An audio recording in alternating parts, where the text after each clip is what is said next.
Monsieur le Premier ministre, Monsieur Chartier, fondateur des Entretiens de Royaumont, cher ami Domingo, je pense que je peux exprimer des sentiments au nom de tous les participants à cette table ronde. Le premier, des gratitudes pour votre invitation, et le deuxième, des félicitations pour l'agenda qu'il a été préparé très pertinemment et de haute qualité qui stimule le débat énergétique. Creo que esta mañana y en esta intervención excelente del comienzo de la tarde se han destacado tres ejes principales sobre la cuestión energética, no solo entre los dos países, sino en el ámbito europeo e internacional. Uno es el posible cambio de centralidad energética en términos geopolíticos. El segundo es las insuficiencias de la política europea en materia de energía, particularmente en términos de competitividad y precios, pero no solo en ellos. Y la tercera, la transición energética en cuanto a sus modalidades de actuación y a los ejes concretos de ejecución. Naturalmente no me voy a detener en ello, sino que para ello contamos con cuatro grandes personalidades del mundo energético y un gran periodista que animará mejor que yo el debate. Así pues, le cedo la palabra, je vous passe la parole à Olivier Blonde pour faire une petite note et immédiatement après nous commençons les intervenantes. Merci. Merci Vicente. Merci à vous tous, à Jérôme bien sûr en premier lieu, mais à tous les organisateurs et à Monsieur le Premier ministre. Je vais jouer de mon statut un petit peu particulier, qui est à la fois d'être un journaliste et à la fois un militant écologiste, pour jeter un regard un petit peu peut-être naïf sur ce qui a été dit aujourd'hui, et puis pour vous proposer donc trois idées que j'ai un peu picorées au cours des débats. La première, on a évidemment donc la transition écologique au cœur de nos discussions. Elle a été pas forcément définie de manière très stricte, et évidemment elle a des acceptations très variées. Moi je retiens celle d'un projet Apollo pour l'énergie mondiale. Ce projet Apollo, ça amène trois connotations. La première, c'est que la transition écologique, c'est avant tout un projet technologique et industriel, qu'il ne faut donc pas laisser aux écolos, dont je suis, mais c'est vraiment le cœur de la question. Le deuxième, c'est qu'évidemment, ça demande des investissements, et le parallèle avec le projet Apollo américain donne un ordre de grandeur. Apollo, c'est aux États-Unis l'équivalent à peu près de un peu moins de 200 milliards de dollars en valeur actuelle. Pour les seuls États-Unis, la transition énergétique devant se faire à l'échelle de la planète, ça donne une idée quand même des moyens. Et le troisième point qu'amène ce parallèle avec le projet Apollo, c'est qu'on a besoin d'un roman national. C'est-à-dire que le projet Apollo s'est fait en pleine guerre froide, et il a été fondamentalement accepté par la population et les classes dirigeantes, parce que c'était un enjeu face à l'Union soviétique. Il y a aujourd'hui la nécessité de créer un roman autour de cette transition énergétique qui est parfois un petit peu trop technicienne, pour la faire accepter par l'ensemble de la société. Et on voit que ça peut être possible, par exemple en Allemagne, où Die Energiewende a amené une augmentation considérable de la facture électrique des citoyens, mais qu'à l'inverse, en France, elle est très compliquée, puisque le projet d'écotaxe, qui a amené une augmentation de quelques centimes des transports, a amené presque à des émeutes. Donc l'acceptation sociale, elle n'est pas encore acquise, même si on a cette impression-là. Le deuxième point que je voudrais évoquer, et qui est encore une fois quelque chose que je reprends de ce qui a été dit très largement aujourd'hui, mais qui me touche particulièrement en tant qu'écolo, c'est que pendant longtemps, on a effectivement vécu dans cette idée de pic, en tout cas de pénurie à venir. Et c'est très clairement quelque chose qui n'est plus d'actualité. Aujourd'hui, on est au contraire dans une surabondance. Il y a tellement d'hydrocarbures que justement, si on les utilise, on est face à un problème climatique, le réchauffement, qui menace la société. Et ce qui est intéressant, c'est que par rapport à cette surabondance, eh bien, y compris pour les écolos qui ne sont pas familiers des questions économiques, l'enjeu devient un enjeu de coût. Et quelle énergie va être utilisée plutôt que telle autre, eh bien, c'est celle qui sera la moins chère. Et à ce niveau-là, il y a une autre chose très intéressante, c'est que eh bien, la technologie fait diminuer les coûts. On voit que la technologie a fait diminuer le coût du pétrole avec les gaz de schiste, mais la technologie fait diminuer les coûts en particulier du solaire et de l'éolien. La question, c'est jusqu'où est-ce qu'on peut prolonger ces courbes, ces tendances? Qu'est-ce qu'il en sera dans 10 ans? Et justement, est-ce qu'il n'y a pas une différence, un point marquant entre un certain nombre d'énergies dont le coût diminue grâce à la technologie et l'énergie nucléaire qui a un certain nombre d'avantages et d'intérêts, mais pour l'instant, et pour ce que j'ai pu en voir, est un peu l'exception à cette règle. Son coût ne diminue pas avec la technologie. Et troisième point, pour être concis, encore une fois, on a beaucoup parlé de production d'énergie et de distribution d'énergie. Bien sûr, la transition, c'est aussi la consommation. Et finalement, le cœur de la consommation énergétique dans notre monde occidental, ce sont les villes. Et c'est clairement là que tout un ensemble d'acteurs industriels, alors à nouveau, ont à se positionner, un secteur dans lequel les Français ont un leadership assez fort, que ce soit dans la construction, que ce soit dans les réseaux, que ce soit dans les circuits d'eau et d'installation.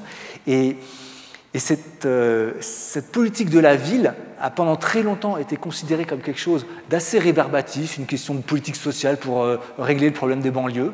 Aujourd'hui, et d'ailleurs pas très efficacement malheureusement, aujourd'hui la politique de la ville est un enjeu majeur pour la transition énergétique. Et je vais juste vous donner un petit chiffre, alors qui vient d'ailleurs des États-Unis.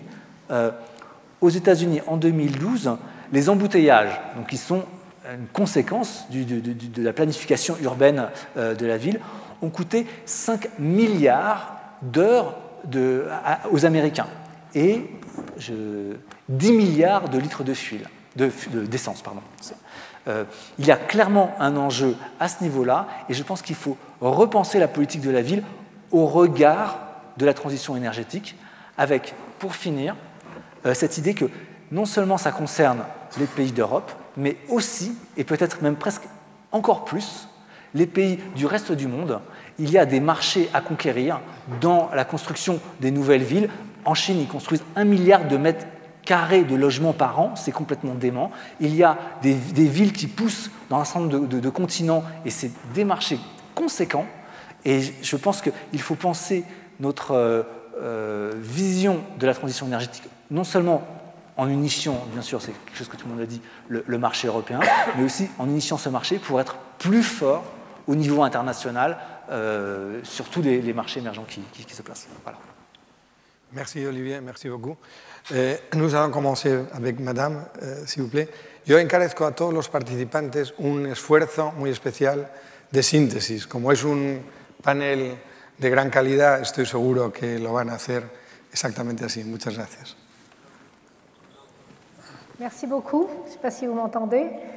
Je suis en grande admiration de nos amis espagnols parce qu'ils parlent le français alors que moi, je ne pourrais pas m'exprimer en espagnol. En tout cas, merci beaucoup pour cette invitation, Monsieur le Président, Monsieur le Premier ministre, Monsieur le député. Je vais essayer rapidement d'apporter quelques éléments à cette réflexion.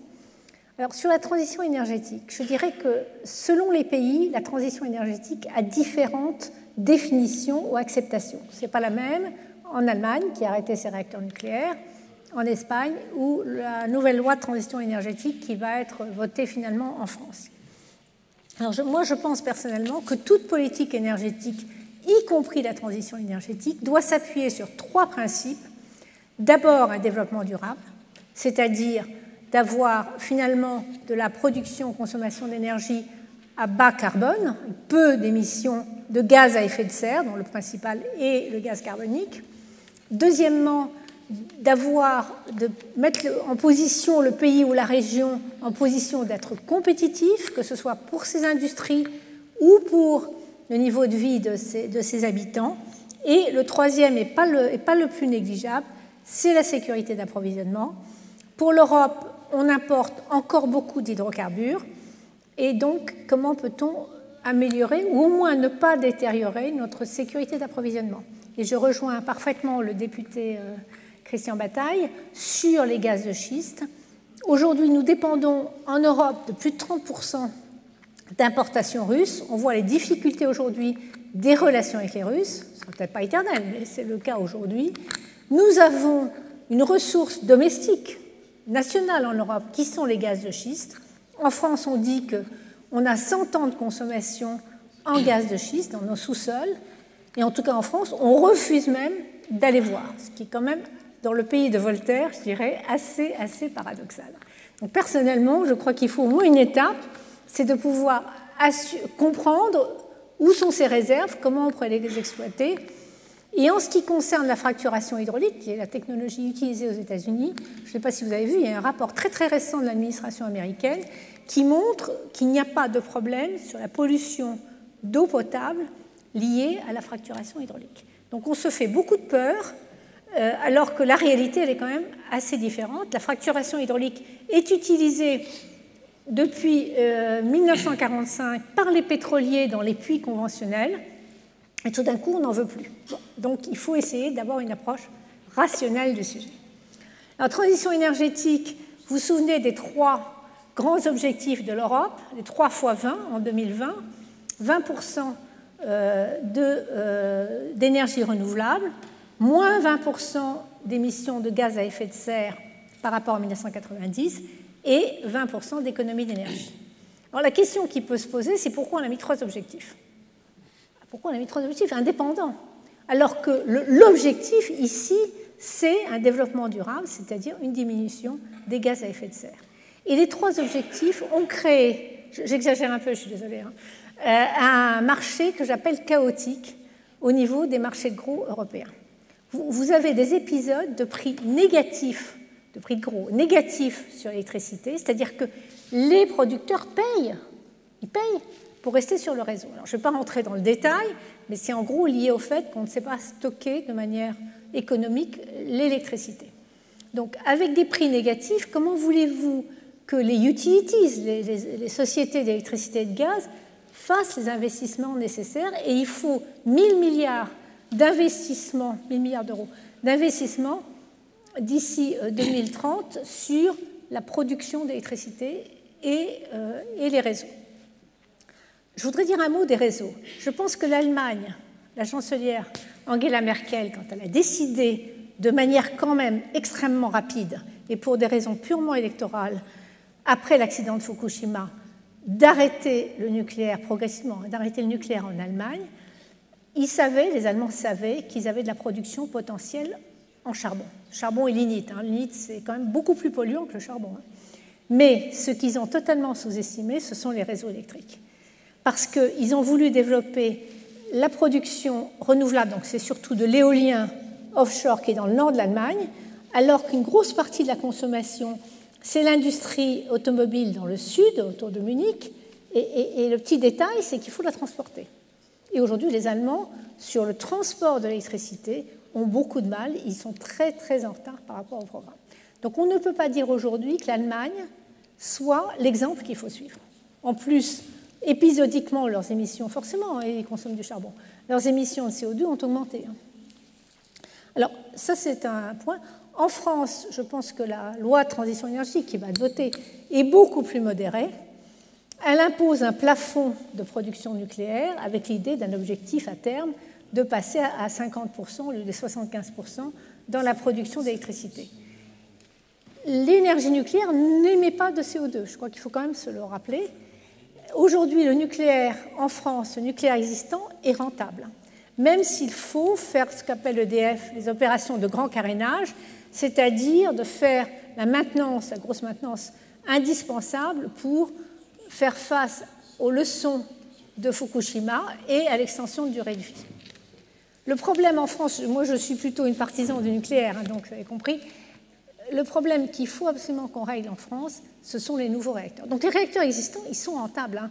En gros, c'est la Cour des comptes qui le dit, en gros c'est 60 € du mégawattheure pour une énergie qui est fiable, sur laquelle vous pouvez compter. L'éolien est autour de 80, mais l'éolien a un impact sur les réseaux, et en gros, vous devez ajouter 30% de coût de réseau à ces 80 €. Donc le nucléaire est rentable. La question qui se pose aujourd'hui, c'est le nouveau nucléaire. En France, on a choisi l'EPR. Le député M. Bataille dit, est-ce que c'était le bon choix? On peut se poser la question.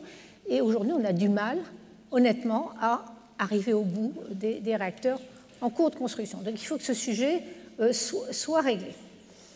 Voilà, donc on a parlé des émissions de CO2. Juste un petit mot, c'est que le système européen d'échange de droits d'émission de CO2, on peut dire des droits à polluer, ne fonctionne pas.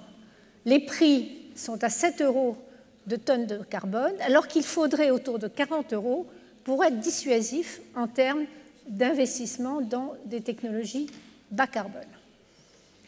Le deuxième point, ce sont les renouvelables. Les renouvelables aujourd'hui, on a beaucoup investi dans des technologies qui ne sont pas matures, honnêtement, et on a acheté beaucoup de panneaux solaires chinois. Moi, je veux bien, pour la Chine, c'est bien. On aurait peut-être mieux fait d'investir dans la recherche-développement pour créer une industrie européenne de haute technologie dans le renouvelable. Bon. Le renouvelable crée des problèmes sur le réseau. Moi, je ne suis pas contre le renouvelable, mais il est clair qu'il faut absolument associer l'énergie renouvelable à du stockage. Le prix des panneaux solaires baisse énormément. Il a baissé de 80% entre 2008 et 2014 et il va encore baisser. Le problème, c'est le coût du stockage. Malgré les annonces de Telsa et de M. Elon Musk, le coût du stockage reste cher. Même ce qu'il annonce, c'est cher. Donc, il y a encore beaucoup de progrès à faire sur le stockage. Le troisième point, et j'en terminerai, c'est l'efficacité énergétique. Ce sont les économies d'énergie. Alors, autant sur les deux premiers points, l'Europe va atteindre ses objectifs. Alors, la crise économique a aidé là-dessus, ça c'est sûr. Mais le troisième, l'efficacité énergétique, c'est très difficile à atteindre parce que là, une grosse partie, et ça a été dit, l'industrie a fait beaucoup d'efforts d'efficacité énergétique, ce sont plutôt les bâtiments ou le transport qui sont en retard. Et c'est très difficile d'arriver à faire des économies dans le bâtiment parce que vous avez une multitude d'acteurs. En France, en tout cas, il y a une multitude d'aides, un millefeuille, ça c'est très français, d'aides. Du coup, les gens ont du mal à savoir les mobiliser, ils n'ont pas forcément confiance. Et on voit que ce sujet mérite d'être poussé. Moi, je pense que la meilleure énergie, c'est celle qu'on ne consomme pas. C'est ce qu'on peut dire les négawatts au lieu des mégawatts, les watts négatifs. Je pense que là-dessus, c'est un vrai sujet. Et il faut réfléchir à l'incitation, à la fois une incitation en termes de changement comportemental, c'est très important. Après l'accident de Fukushima, les Japonais qui allaient passer un été, et la pointe d'électricité c'est l'été, ont fait d'énormes efforts en termes de communication. Ils sont allés voir les ménagères, comme on dit, j'aime pas trop ce terme, enfin c'est comme ça, les bureaux, ils ont, vous rappelez, autorisé les gens à venir travailler sans veste parce que ça évitait de mettre l'air conditionné, et ça a eu un effet. Et là, je pense qu'on sous-estime l'effet que l'on peut avoir en menant une vraie politique d'information sur l'énergie. Alors pour terminer, je dirais qu'aujourd'hui, on est face à un problème, c'est comme ça, c'est qu'aujourd'hui, l'énergie a un coût qui baisse. La baisse du prix du pétrole, qui est passé de 120, ça a été à 150, à autour de 60 $ par baril, eh bien, si on pense que c'est l'Arabie saoudite qui l'a fait pour tuer sa concurrence, elle a peut-être essaye de tuer les pétroles de schiste, mais c'est un petit peu difficile. Elle a tué les pétroles lourds du Venezuela, les pétroles profonds du Brésil, mais en même temps, il tue tous les efforts d'économie d'énergie. Donc le retour sur investissement aujourd'hui est difficile parce que le prix de l'énergie n'est pas assez cher. Alors ça a d'autres bénéfices, mais voilà. Je pense qu'en conclusion, il y a un gros effort à faire sur la partie maîtrise de l'énergie. C'est dans les mains aussi des politiques, à travers une politique et des campagnes d'information, à travers bien sûr des incitations et à travers de la réglementation notamment sur les bâtiments. Voilà, merci beaucoup. Merci.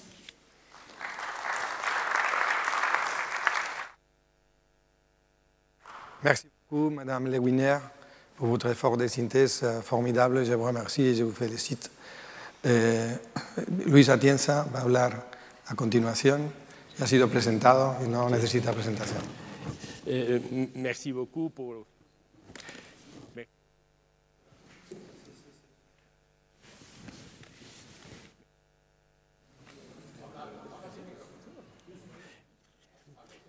merci beaucoup pour l'invitation à participer à ce tour de table. Je devrais faire mon intervention en français, même si ce n'est que pour remercier l'opportunité que j'ai eue il y a 35 ans d'obtenir mon DEA à l'Université de Nancy grâce à une bourse du gouvernement français. Et pour remercier aussi le Premier ministre Fillon pour le rôle qu'il a eu à la dernière interconnexion qui vient d'être inaugurée entre l'Espagne et la France, qui a été inaugurée il y a 4 mois, mais qui a été approuvée par le Premier ministre Fillon et le président Zapatero a Saragossa en 2008. Bueno, yo voy a pasar al español para transmitir algunas ideas sobre la transición energética, sobre el futuro energético y sobre las implicaciones que ese futuro energético puede tener tanto desde el punto de vista técnico como desde el punto de vista regulatorio. El primer elemento a constatar, que ya ha sido apuntado, es que el futuro energético, en contra de lo que preveíamos, no va a estar marcado por el agotamiento de los recursos, sino, y esa es una extraordinaria novedad, sino por la tecnología y por la lucha contra el cambio climático. Esos son los dos elementos que van a marcar el futuro. Nunca va a ser más realidad aquella frase que yo creo que dijo el jeque Yamani una vez, dijo, igual que la edad de piedra no se terminó porque se agotaron las piedras, la edad de los recursos fósiles no se terminará por el agotamiento de los recursos fósiles. Y esa es la realidad. La realidad es que desde el punto de vista tecnológico estamos asistiendo a una transformación extraordinaria por la maduración de las tecnologías renovables. ¿Quién nos iba a decir que en España, en estos momentos, en estos días, estén discutiéndose acaloradamente sobre el impuesto al sol, sobre el gravamen por la producción de placas fotovoltaicas? Cuando hace 4 o 5 años lo que discutíamos era el extraordinario subsidio que necesitaban esas placas fotovoltaicas que producían a 440 euros el megavatio hora, cuando con recursos fósiles se podía obtener a 50 o 60 o 70 euros el megavatio hora. La maduración de las tecnologías fotovoltaica y eólica terrestre es extraordinaria. En el caso de la fotovoltaica, con un elemento adicional, no tiene muy relevantes economías de escala, lo que va a determinar un cambio extraordinario en la distribución, en la descentralización del suministro energético. Pero también tendríamos que incorporar en esta innovación tecnológica el fracking, el desarrollo de los recursos de hidrocarburos no convencionales y, por supuesto, el desarrollo de un conjunto de tecnologías que nos permiten gestionar un sistema energético muchísimo más complejo del que teníamos, del basado en los recursos fósiles. Estoy hablando de las tecnologías de la información, de la telegestión, de los equipos de medida, de los automatismos en los equipos de consumo, por supuesto de las tecnologías de almacenamiento, que todavía hoy por hoy prácticamente en el ámbito eléctrico relevante solamente son las hidroeléctricas reversibles, pero que las baterías químicas u otros sistemas van a tener un papel muy importante en el futuro. Por tanto, vislumbramos desde el punto de vista tecnológico una cierta transformación en la competitividad de algunas de las nuevas fuentes energéticas alternativas a los recursos fósiles, con una mayor capacidad para gestionar un sistema más descarbonizado, más digitalizado y más descentralizado. Pero el otro gran elemento de transformación, que tiene unas grandes implicaciones desde el punto de vista de la política energética, es la lucha contra el cambio climático. ¿Por qué? Porque aparece para una política energética cuya restricción política parecía más importante, parecía ser solo la seguridad de suministro, aparece en los últimos 20 años como y sobre todo en los últimos 10 años, como una extraordinaria restricción de política energética la lucha contra el cambio climático. Una lucha contra el cambio climático que tiene unas grandes implicaciones desde el punto de vista de cómo orientar las inversiones para conseguir esos objetivos en materia de lucha contra el cambio climático. Tiene que ser solamente una política de precios, el precio al carbono, los impuestos al carbono, o tiene que ser una panoplia de instrumentos que cuenten con el precio, porque el precio es un elemento muy relevante de transmisión de la información a los inversores y a los consumidores, a los que tienen que tomar las decisiones de invertir en equipos de ahorro energético o en nuevas tecnologías de producción energética, etcétera.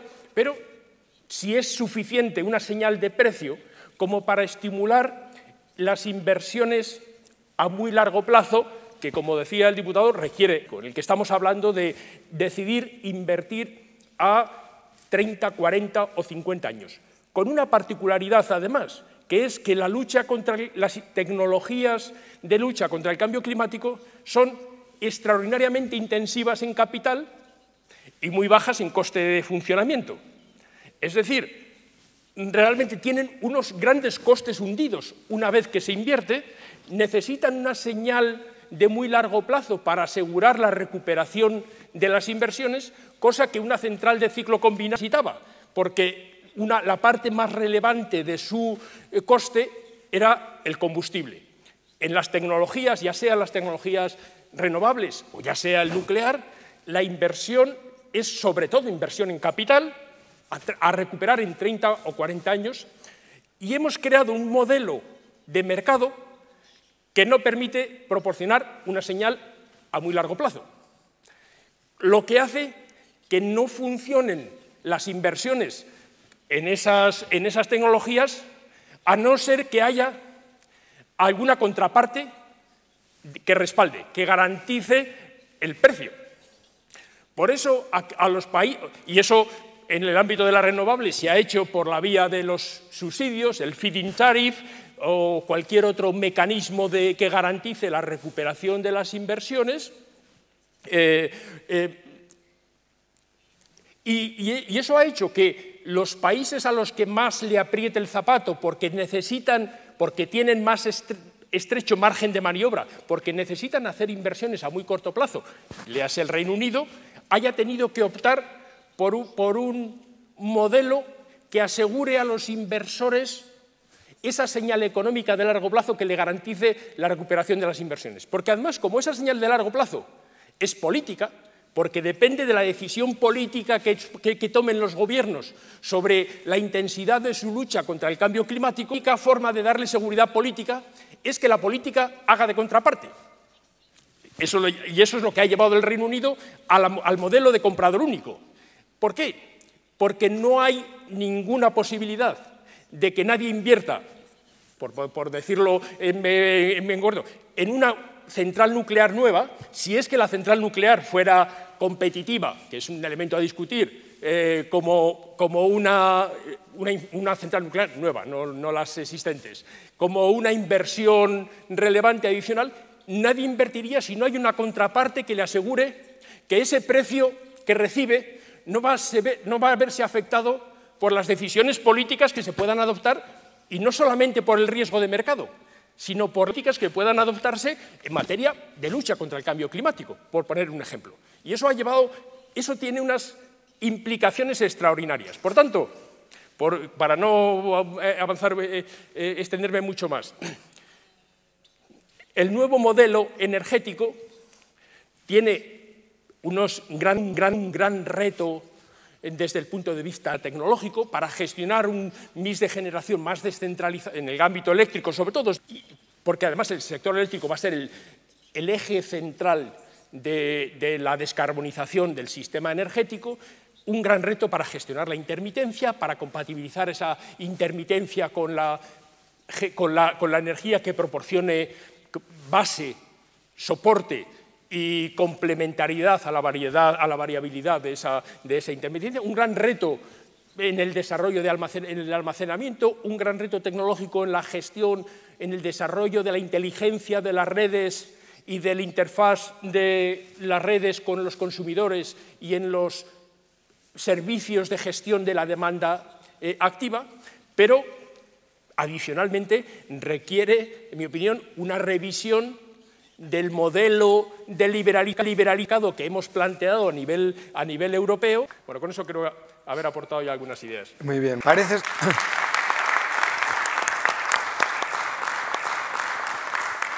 Parece ser que no necesitamos estos micrófonos, aunque por deformación eléctrica estamos utilizándolo como un back. Tenemos el respaldo del otro micrófono, pero no es necesario. Muchas gracias a los dos intervinientes. Creo que probablemente a él le dé apuro decirlo.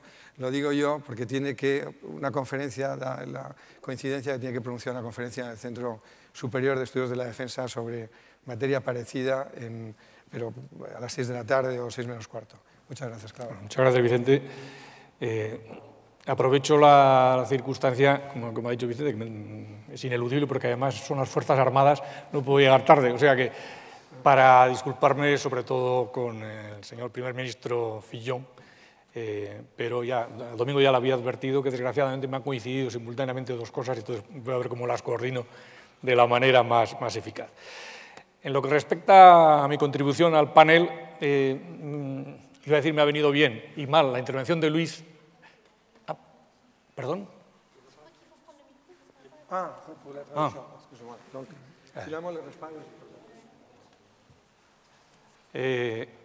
No, yo creo que se oye perfectamente así, ¿no? Pero parece que por la traducción. Bueno. Se oye bien la traducción así también, supongo, ¿no? Sí, sí. Yo creo que va a ser igual con el... No es necesario. Vale, de acuerdo. Sí, sí. No, digo que me ha venido bien la intervención, porque me permitiría ser más breve la intervención de Luis Atienza, porque normalmente coincidimos en casi todo en materia de política energética y eléctrica, pues bueno, muchas de las cuestiones que iba a decir las ha tocado, con lo cual pasaré muy rápidamente. Voy a tratar de dar una serie de 4 o 5 mensajes muy breves. El primero es que la política de descarbonización, que es lo que de alguna manera condiciona las estrategias de transición energética que se están llevando a cabo en Alemania, en Francia, en el Reino Unido y en España también de alguna determinada manera, implican retos muy difíciles y caros, cosa que normalmente nos solemos olvidar. ¿Por qué? Bueno, la dificultad es muy clara cuando uno piensa, por ejemplo, los objetivos que ha fijado el panel de cambio climático de la ONU para 2050, más allá de los objetivos 20-20-20 o 40-27-27 para 2030 que han acordado el Consejo de Ministros Europeo en el 2014, hay que pensar ya en el horizonte 2050. En el horizonte 2050, esa reducción global entre el 40 y el 70% para cumplir con el requisito de no crecer más de 2 grados respecto al periodo preindustrial, implica requerimientos extraordinariamente complicados y difíciles. ¿Por qué? Por ejemplo, en el caso europeo, la hoja de ruta para el año 2050 implica una reducción del 80 al 95% de los gases de efecto invernadero y un sector eléctrico totalmente descarbonizado, excepto aquello que pueda exigir una potencia de backup. Y eso, pues, supone, como digo, una descarbonización total del sector eléctrico, implica una radical descarbonización en el sector transporte, si no, no se conseguirían esos objetivos, y eso quiere decir una electrificación masiva del sector transporte, por un lado, y algo que nuestra compañera de panel ha señalado, unos requisitos de eficiencia energética en la parte no eléctrica del sector transporte muy importantes, porque evidentemente en el horizonte 2050 vamos a tener que seguir utilizando tecnologías fósiles en el transporte. Aparte de, evidentemente, también unas normas más estrictas en el sector de edificación. ¿Esto qué supone en términos de sustitución de materias primas de unas por otras? Bueno, lo que todo el mundo coincide, evidentemente, es esto supone una penetración masiva en el horizonte 2050 de las energías renovables, tanto directamente en el sector eléctrico como indirectamente a través de la electrificación del sector eléctrico en el transporte. Sin embargo, hay dos grandes dudas, sobre todo en el ritmo. ¿Qué hacer con la energía nuclear? Eso probablemente es más importante para los franceses que para nosotros, que tenemos un sistema bastante diversificado de todas las tecnologías, pero ya sé que en Francia esto es un tema muy controvertido. Independientemente de las restricciones políticas que se puedan poner, la energía nuclear, como antes ha dicho Luis Atienza, tiene un problema en estos momentos. Los reactores first of a kind de tercera generación son caros. Y son más caros que una alternativa, como por ejemplo serían los ciclos combinados de gas, incluso con precios moderados del CO2. Las estimaciones que hay, bueno, por un lado las estimaciones que hay de lo que se llaman levelized cost of electricity, pues dan unos costes medios mucho más elevados de la energía nuclear con respecto a lo que sería un ciclo combinado de gas.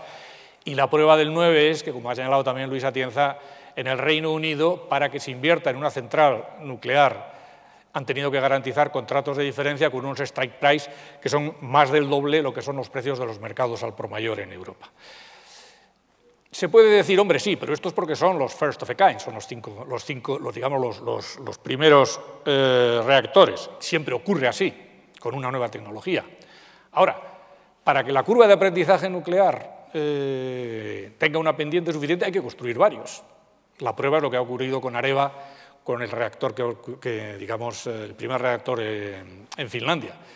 Claro, con el compromiso de un límite de coste y un límite de plazo, el primero no se ha podido cumplir, para los finlandeses ha sido un chollo, pero para Areva supongo que ha tenido un coste enorme. Entonces, ¿cuál sería para las tecnologías, digamos, europeas? Bueno, la tecnología europea, que sería francesa, la solución? Hombre, hacer muchos reactores en otros sitios, porque en Europa, excepto en el Reino Unido, lo veo difícil. Por lo tanto, question mark, ¿qué papel tendría una tecnología descarbonizada como es la nuclear en este proceso de transición energética? En Europa, en China y en Oriente Medio y en Rusia va a tener un papel muy importante. En Europa hay un gran interrogante. Y otro gran interrogante es qué va a pasar con el gas. El planteamiento es no, en el horizonte 2050 no hay combustibles fósiles. Como mucho, un poquito de gas para la potencia de backup y el acoplamiento de las energías intermitentes. Pero hay una duda, es decir, que probablemente con la perspectiva a medio plazo de los precios del gas, el kilovatio hora más barato va a seguir siendo los ciclos combinados de gas. Y probablemente si en el Reino Unido no hubiese ayudas para las renovables y no hubiese ayudas para la nuclear, la nueva capacidad serían ciclos combinados de gas. Entonces, de aquí a 2050 va a haber una política de total exclusión del gas en el sector eléctrico o va a haber una política que permita que el gas sea una energía de transición en el sector eléctrico y posiblemente también en el sector transporte, porque la sustitución de producto petrolífero por el gas también implica, digamos, una mayor reducción del CO2. Estas dos cuestiones, digamos, en sustitución de materias primas, yo creo que generan una cierta duda. Ahora, lo que yo creo que es claro que en el estado actual de las tecnologías, la política de descarbonización que implica los requisitos de la política del cambio climático suponen un aumento, un sobrecoste en relación a las alternativas que se adoptarían si no hubiese esta restricción. No digo que no haya que hacerlo, yo creo que evidentemente es obvio que si seguimos con el business as usual vamos a la catástrofe climática.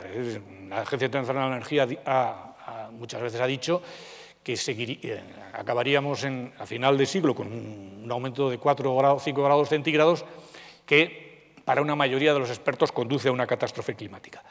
Por lo tanto, restricciones hay que ponerlas. Ahora, ser consciente de que estas restricciones son costosas, porque implican, con el actual de las tecnologías, me refiero, un coste de generación en el sector eléctrico más alto que las alternativas no totalmente descarbonizadas, e incluso porque esto va a requerir, el que existan muchas tecnologías digamos, de generación intermitente como las renovables, va a requerir una incorporación masiva, como antes decía Luis Atienza, de tecnologías de la información en forma de smart grids, de smart meters, y que son también muy caras. Este sobrecoste, sin duda, va a poder minimizarse si se avanza rápidamente en la curva de aprendizaje. Ya Luis Atienza ha dicho que se está avanzando extraordinariamente, por ejemplo, en la energía fotovoltaica, que cuesta ahora menos de una tercera parte el kilovatio hora producido del que ocurría cuando, desgraciadamente, hemos invertido nosotros en España. Pero eso va a ocurrir, y también con la eólica, que va a haber un avance de la curva de aprendizaje. También, como decía antes, puede ocurrir con las nucleares. Si Areva, hablo de Areva no por ninguna cuestión, es porque es la única tecnología europea en este terreno, supongo yo que si Areva construye 7 centrales nucleares en el mundo, la octava, el coste medio será lo que decían que iba a costar el coste finlandés inicialmente. Lo mismo ocurre en la electrificación del sector eléctrico. La electrificación del sector eléctrico, digamos, a través de lo que probablemente se hará, coches híbridos enchufables, necesita un avance tecnológico todavía importante en las baterías, que sean más pequeñas, que tengan más autonomía y que sean más baratas. Si no, la electrificación será muy limitada. Y, por supuesto, una mejora extraordinaria en la eficiencia de las tecnologías en el sector transporte.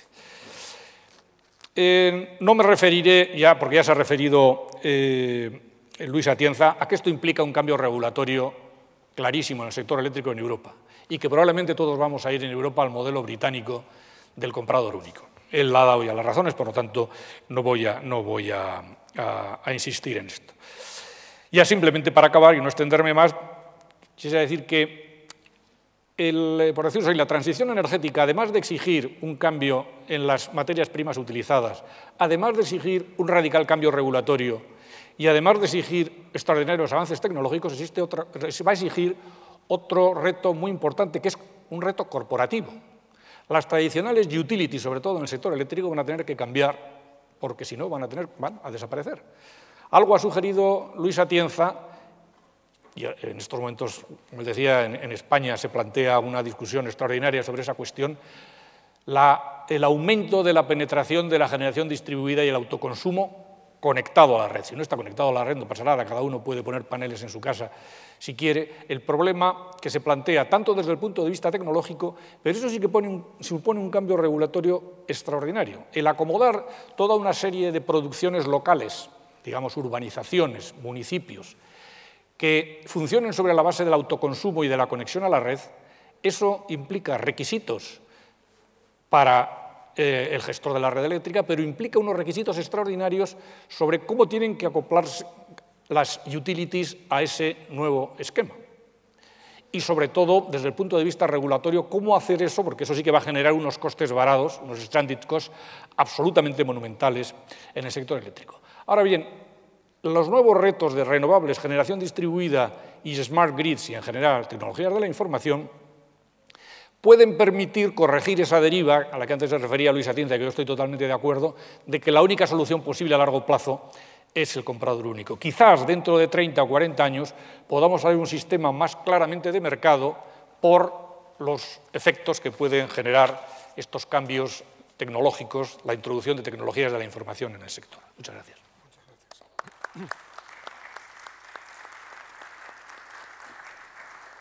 Muchas gracias, Claudio, por tu excelente intervención.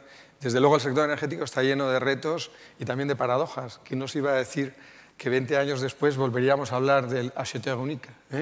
Con distintos, probablemente con distintos horizontes, pero en el fondo hablando de las mismas técnicas de regulación. Muy bien, y para finalizar esta ronda, contamos con Monsieur Dorero, que es director de energía, entre otras áreas de KPMG en Francia, a quien cedo muy gustoso la palabra. Bonsoir à tous. Le bon côté d'intervenir en dernier, c'est qu'on peut aller vite parce que tout a été dit avant. Et pour ne pas faire attendre Monsieur le Premier ministre. Globalement, c'est déjà difficile de parler de l'énergie au niveau France, au niveau d'un pays, mais quand chaque pays parle des problématiques de l'énergie, on se rend bien compte qu'il n'y a pas une Europe de l'énergie, mais une multiplicité des problématiques énergétiques à travers l'Europe. Et ça, aussi bien il y a un objectif de réduction des gaz à effet de serre qui est un objectif commun de réduction, mais les politiques de mise en œuvre, elles sont nationales. Il y a donc un problème d'harmonisation à avoir. Le deuxième commentaire que je voulais faire, c'est au niveau des interconnexions. S'il y a une des choses très pratiques à faire au niveau européen, c'est d'investir dans le mécanisme des interconnexions pour que ce qui est un excédent d'un côté puisse circuler fluidement dans les autres pays. Et c'est le deuxième point que je voulais faire. Maintenant, je reviens un peu à la France, un instant. au niveau de l'évolution, au niveau de la transition énergétique. J'adhère tout à fait au commentaire qui a été fait qu'une transition énergétique doit avoir 3 critères: bas carbone, compétitivité et puis sécurité d'approvisionnement. Ce qui est important, c'est de savoir quel est notre point de départ en France. Nous, chez KPMG, on a fait une étude où on a classé sur 146 pays. La France est arrivée premier à cause de son énergie nucléaire. Le mix énergétique français est un atout indéniable. Le problème, c'est qu'on a un point de départ et avec la transition énergétique, l'idée, c'est de savoir, à partir de notre point de départ, où est-ce qu'on arrive. Quelle est notre force? On a aujourd'hui environ 58 réacteurs dans le système. La plupart de ces réacteurs ont été construits entre 80 et 90. Si on prend une durée de vie aujourd'hui, parce qu'il n'y a pas une limitation de période d'exploitation en France, tous les 10 ans, l'Agence de sécurité nationale fait un test pour déterminer quelles sont les conditions, si les conditions sont bonnes pour pouvoir continuer l'exploitation ou pas. Si on prend la durée de vie moyenne de 40 ans, à aujourd'hui, ça voudrait dire techniquement, sur les 58 réacteurs, il faudrait anticiper à 2030 le renouvellement de 51 de 58. Mais non, ne prenez pas peur. Si on étend la durée de vie à 50 ans, ce besoin-là passe autour de 12-13 réacteurs. Ça veut dire quoi concrètement? Et quand on compare cette durée d'utilisation en France par rapport aux grands pays nucléaires qui sont les États-Unis ou la Suisse, la durée d'opération, d'exploitation est bien autour de 45 voire 50 ans. Donc ça veut dire que finalement, sans le dire, on s'achemine bien vers une période d'utilisation de 50 ans. Et quel est le coût actuel du nucléaire en France? Si on prend un coût économique, on est entre 57 et 60. Si on rallonge la durée de 10 ans, on fait chuter ce prix à autour de 50-52 € le mégawattheure. Et donc,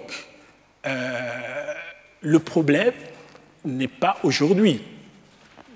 Le nucléaire aujourd'hui en France est fondamentalement un atout.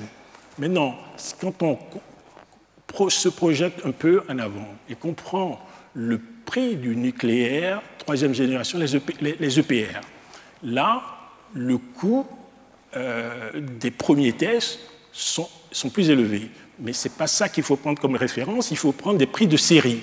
Et si on prend des prix de série, on serait entre 80 et 100, suivant les hypothèses et les analyses de la Cour de compte. Si on est dans cette dynamique et qu'on compare le nucléaire avec les autres sources d'énergie, là, la question se pose de savoir est-ce que dans le futur, aussi bien on peut répondre clairement qu'aujourd'hui le nucléaire est compétitif, est-ce que dans le futur ça va le demeurer compte tenu du profil des nouveaux réacteurs à construire? La question reste posée. Ensuite, souvent on focalise la discussion au niveau de la transition énergétique, au niveau de l'offre. Mais il y a également tout à faire au niveau de la demande. Au niveau de la demande, M. Bataille a parlé tout à l'heure de tout ce qu'il faut faire au niveau de l'efficacité énergétique. Il y a un gisement énorme au niveau de l'efficacité énergétique. Il y a toute la technologie, la digitalisation qui va arriver. Quel est l'impact de la digitalisation sur nos mix énergétiques?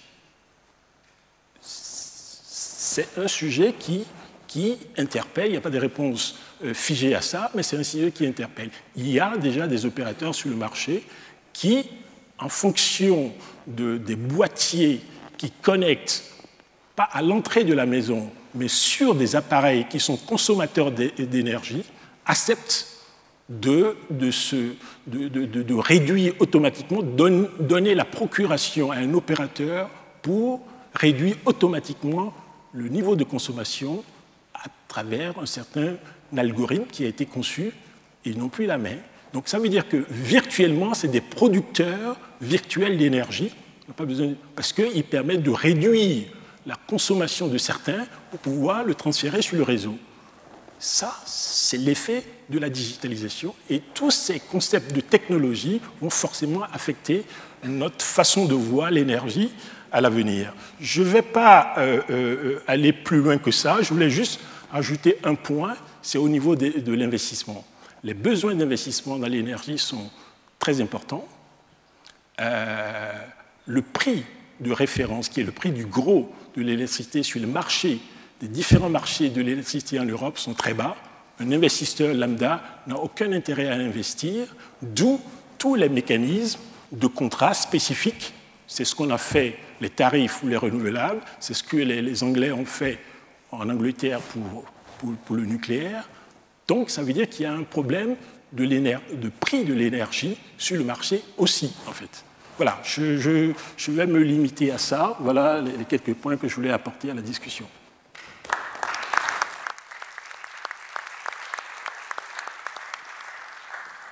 Muchas gracias y además por hacer ese esfuerzo en un tema que hasta ahora, a pesar de que se han abordado muchas cuestiones muy interesantes y muy diversas en toda la jornada, este es un aspecto que había quedado sustancialmente pendiente, completando la intervención de la mañana de José Luis San Pedro. Abrimos un pequeño turno de preguntas, un par o tres preguntas. Pienso que no tenemos más tiempo, pero le voy a dejar al profesional de la materia que las formule.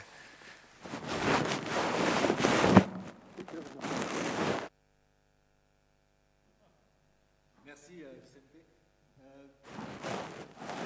Beaucoup parlé d'efficacité énergétique aujourd'hui. J'aimerais finalement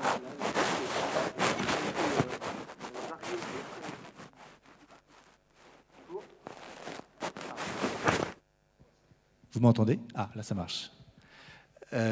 Donc juste pour quelques mots, on a beaucoup parlé d'efficacité énergétique. On a à la tribune des personnalités très variées et aux compétences fortes. J'aimerais qu'on parle peut-être, pour faire le lien avec la prochaine intervention de Monsieur le Premier ministre, d'efficacité politique, parce qu'on a vu à quel point le cadre légal, les subventions jouent un rôle fondamental dans leur pérennité, leur clarté, leur impact. J'aimerais demander à chacun des intervenants, parce que je sais qu'ils ont des avis variés, selon eux, quelle est la bonne idée politique pour justement faciliter la transition énergétique. Avec bien sûr la parole tout d'abord à Colette, bien sûr. Moi, je pense que l'énergie, ça a été dit par plusieurs intervenants, est un aspect de très long terme. Et donc, d'une certaine manière, ce que l'Europe a fait, qui était une libéralisation du secteur d'énergie, comme le secteur des télécoms, où les investissements, il y en a, mais enfin, ce n'est pas du tout le même long terme, et ce n'est pas le même volume d'investissement, n'est pas la bonne chose à faire. Donc, je crois qu'en termes politiques, l'énergie a besoin d'être régulée. Au niveau national, au niveau européen, de manière intelligente. C'est ça le problème. La régulation qui a été mise en place en Europe sur, j'ai cité un peu les 3x20, son défaut, à part le fait de vouloir mettre 3 objectifs qui étaient différents, ça a été le manque de réactivité.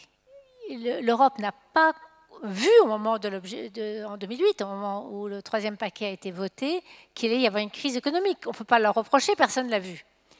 Mais face à cette crise économique, il a manqué de réactivité. Donc je dirais, il faut de la régulation, mais il faut de la réactivité en même temps.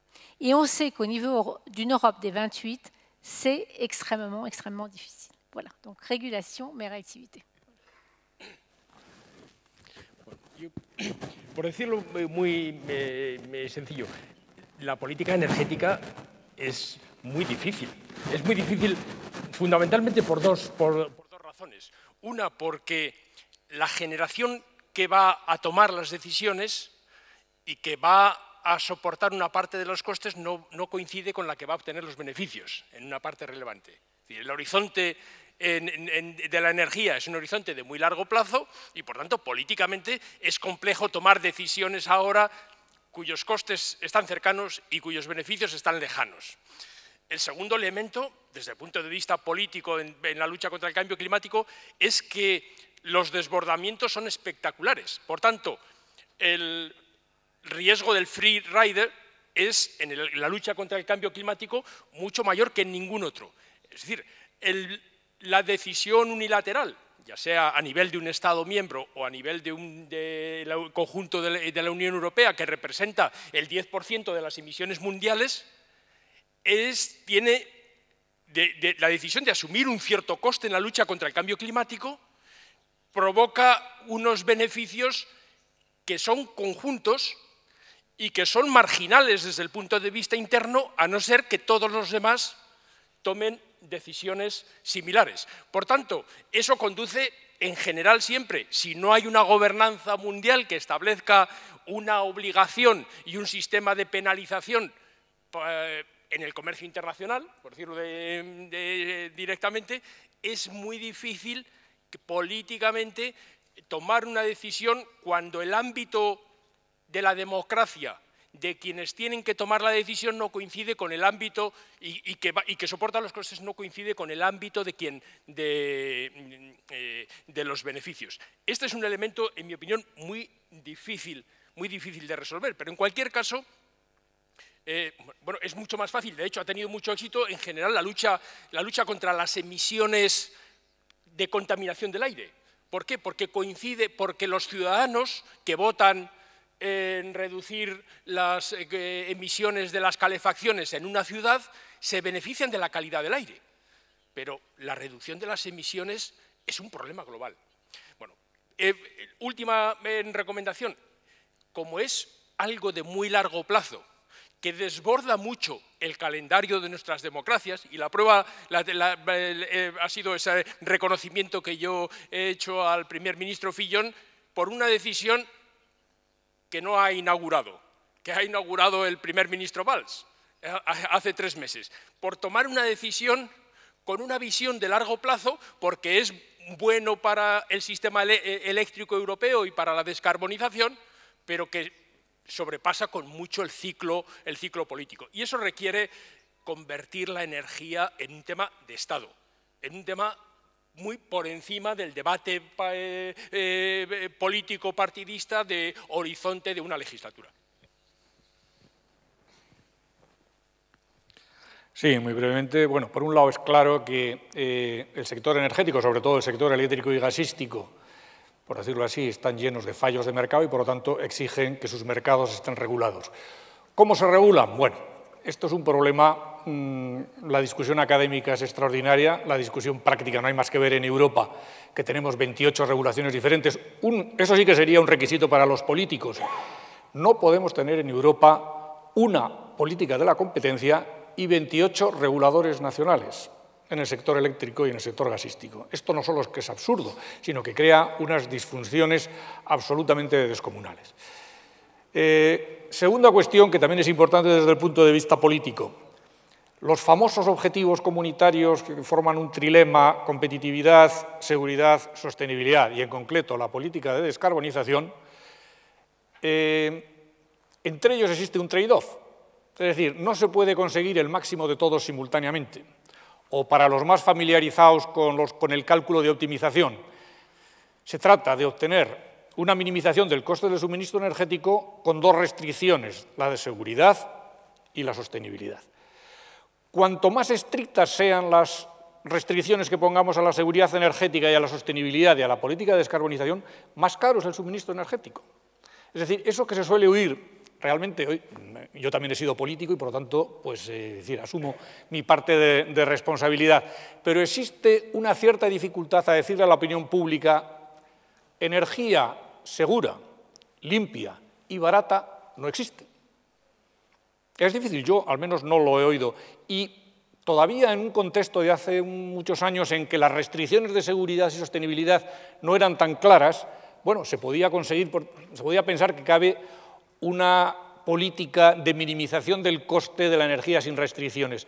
Pero en el proceso en el que estamos embarcados, y no estamos embarcados para los próximos 5 años, estamos embarcados para todo el siglo, como mínimo, de corrección radical de todo lo que hemos estado comentando antes de política de descarbonización, eso implica una energía muy cara.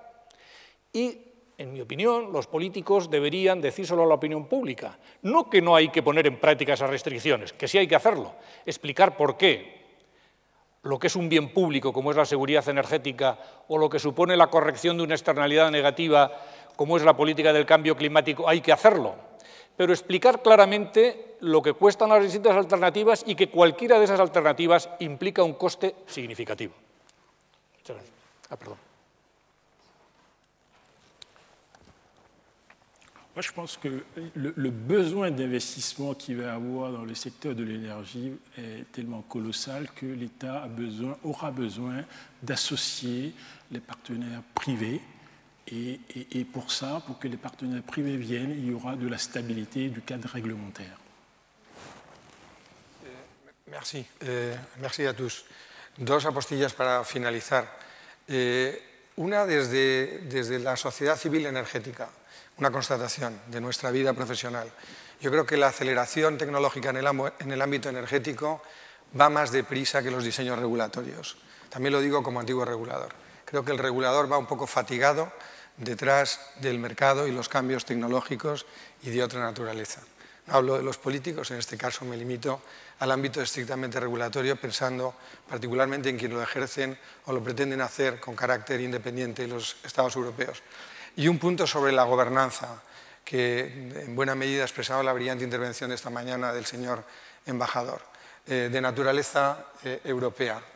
Pienso que será muy difícil abordar una unión energética más allá del carácter nominal, interesante, pero nominal, de una vicepresidencia en el Colegio de Comisarios Europeo, a través de una mera reformulación de la política energética hoy diseñada en el artículo 194 del Tratado de la Unión Europea. Pienso que debe ser algo más y que debe llamar a modificación del propio Tratado de la Unión en una conferencia intergubernamental e instaurarla con sus mecanismos propios, principios, objetivos, política, instrumentos financieros e incluso institucionales. También se ha dicho esta mañana, en el transcurso del mediodía se han ofrecido algunas sugerencias al respecto, pero quizá este sea un tema para otros entretiens de Guayamón. Muchas gracias a todos ustedes.